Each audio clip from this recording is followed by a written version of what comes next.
Of all the drafts and screenplays and whatnot I've peer-reviewed, character development is always something that needs to be tweaked. Now, to be fair, some amateurs do have an understanding of the basic needs a good character has. The only reason they need to fix it is simply because they need more practice.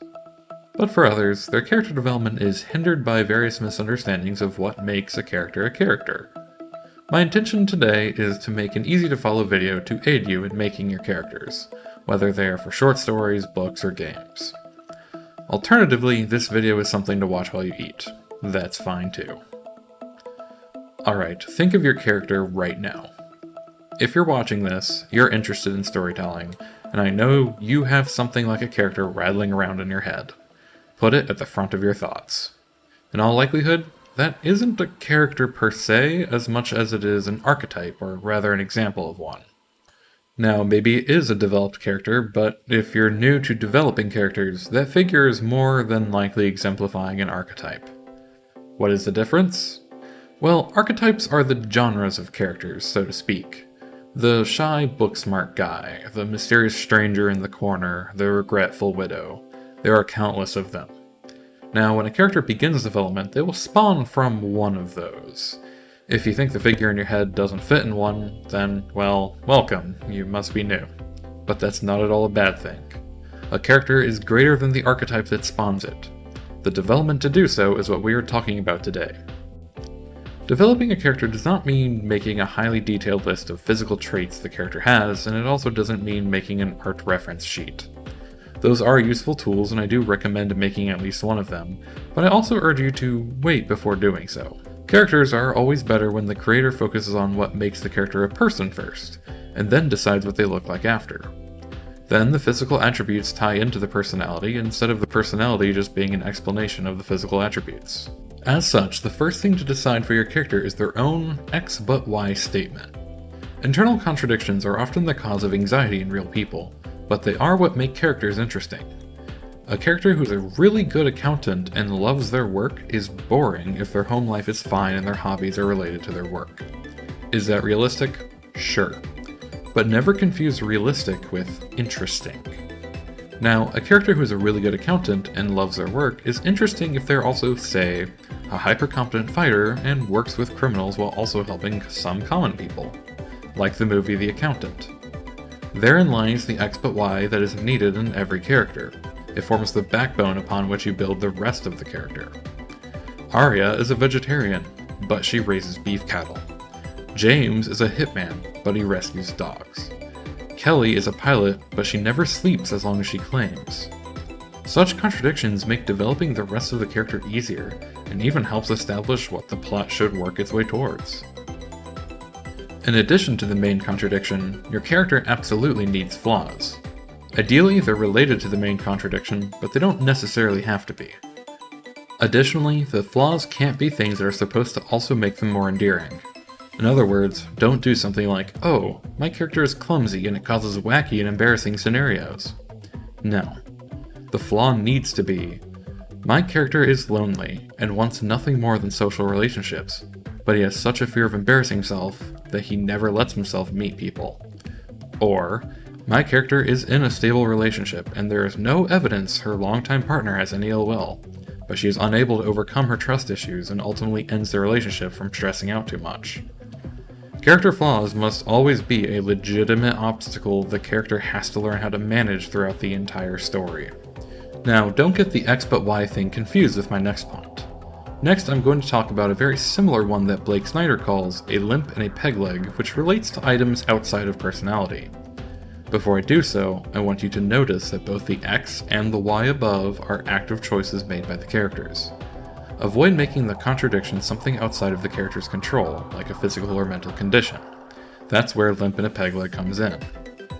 As I said before, this rule is closely similar to the one above, which is why I'm banging on about keeping them separate in your mind. The idea here is to pick traits for your character that help them be unique in a way they don't control. Maybe their speech is different because they speak in the dialect local to their city. Maybe they literally have a limp or a prosthetic limb from an accident.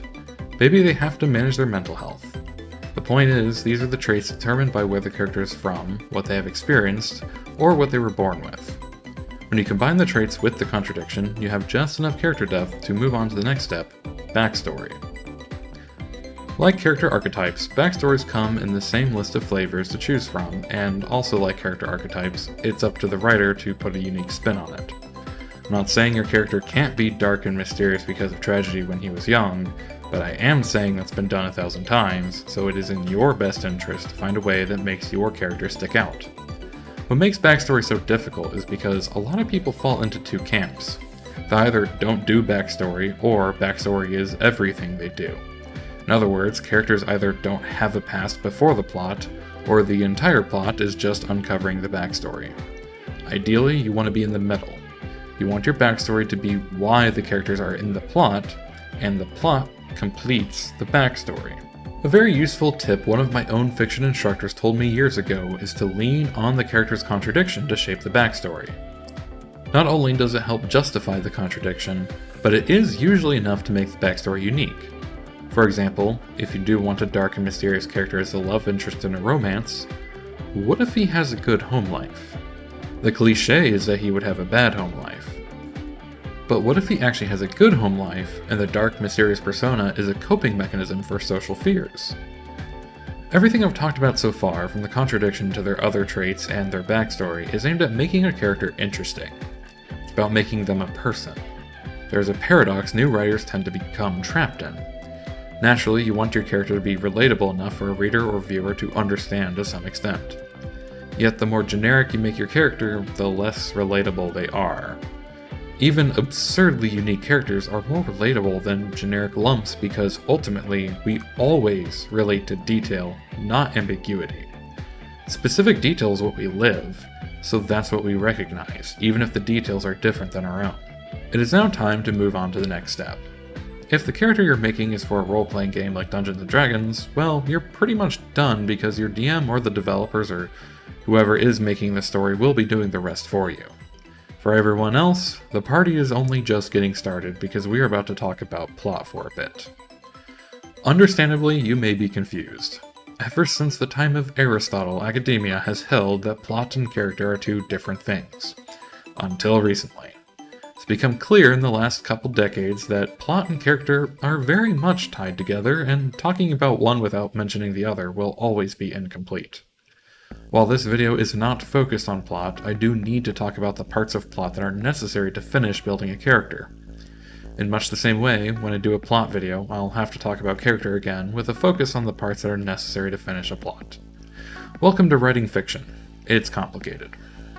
The main character's life story, so to speak, is intrinsically tied to the plot of the main story. It's not only their story, sure, but the main plot can't just be some side quest for the character. The main plot is basically what everything this character has experienced, has led them to, and determines the rest of their life afterwards. As such, the main character or characters will find the object of what they think they most desire within the main plot, whether it's love, money, power, recognition, and so on. Yet, they will also either find and obtain, or find and ignore the object they actually most desire. It depends on the kind of ending you want. My point is, the main plot instantiates the motivations that drive the main characters. To bring the subject back to the topic at hand, your characters need motivations that make them active. Your protagonist must always be the main decision maker. Other characters can bring them information, other characters can give them advice. The protagonist can follow that advice, but it must always be their own choice. Passive protagonists do not work. If a protagonist is unwillingly dragged by circumstance through the story, then the story will not get off the ground. Your protagonist can start passive, but they need to start making decisions quickly. Frodo is a hobbit, and hobbits like peace and comfort, but he decides to carry the ring. Wally is designed to stay on Earth, but he decides to cling onto the rocket. Even most mediocre stories get the active protagonist thing right, like how Kirk decides to join Starfleet in the 2009 Star Trek movie. The reason is because the active protagonist is the doorway. Get that right, and then you can try everything else. Fail at an active protagonist, and the rest of the story no longer matters, because it's not going anywhere and no amount of spectacle or narrative voice will save it. The bad news is, most rough drafts have passive protagonists. The good news is, it's an easy fix. I'll explain how. I referenced this book earlier, but there's a simple to follow book called Save the Cat by Blake Snyder. It's not exactly comprehensive, and some of the information in the last chapter about selling screenplays is out of date. But when it comes to story structure, it gets the point across pretty easily, so I generally recommend it, even for novel writing. The titular save the cat point is the first step in making an active protagonist. Basically, in the first few minutes or pages of the character, have them do something simple but endearing. A common example I've heard a few instructors use and is cited online is Aladdin. He goes through a lot of trouble to steal bread to eat and then gives it to some kids instead. Tells you everything you need to know about him and even hints at his backstory. From there, you keep your protagonist in the position that they have to push their own way forwards. Everything needs to be upstream for them. The world needs to be against them. The plot needs to be an inconvenience to them. And most of all, they need to lose far more than they gain until the end. Making the story easy for your protagonist will just produce a story that goes through the motions. It will feel flat, and you as the writer might be stressed about it because you might not immediately recognize what's wrong. Stories can only exist in conflict, and it is your protagonist that has to navigate it. Having the story's plot be what completes the protagonist's backstory is the last major step to adding depth in the character's existence, so the next depth will be added to the character's representation. Dialogue will make or break a character. In fact, while dialogue can never truly replace good character development, it has been known to let some shortfalls of characters slip by unnoticed. Meanwhile, bad dialogue can take a well-developed character and completely ruin them. Dialogue is going to be different from character to character, but what makes dialogue solid is going to have common features. I will start with those. The first, most important rule of dialogue is that it cannot be unnecessary. Dialogue has 3 jobs in a story: develop the character, develop the world, and move the plot forwards. Ideally, lines will do all 3 simultaneously. At minimum, it needs to do 2. Dialogue that does 1 or none is considered unnecessary. One thing you might notice in doing so is that good dialogue is rarely like normal speech. How familiar is this? Good morning. Good morning. How are you? I'm good. How are you? I'm doing well. I'm glad to hear it.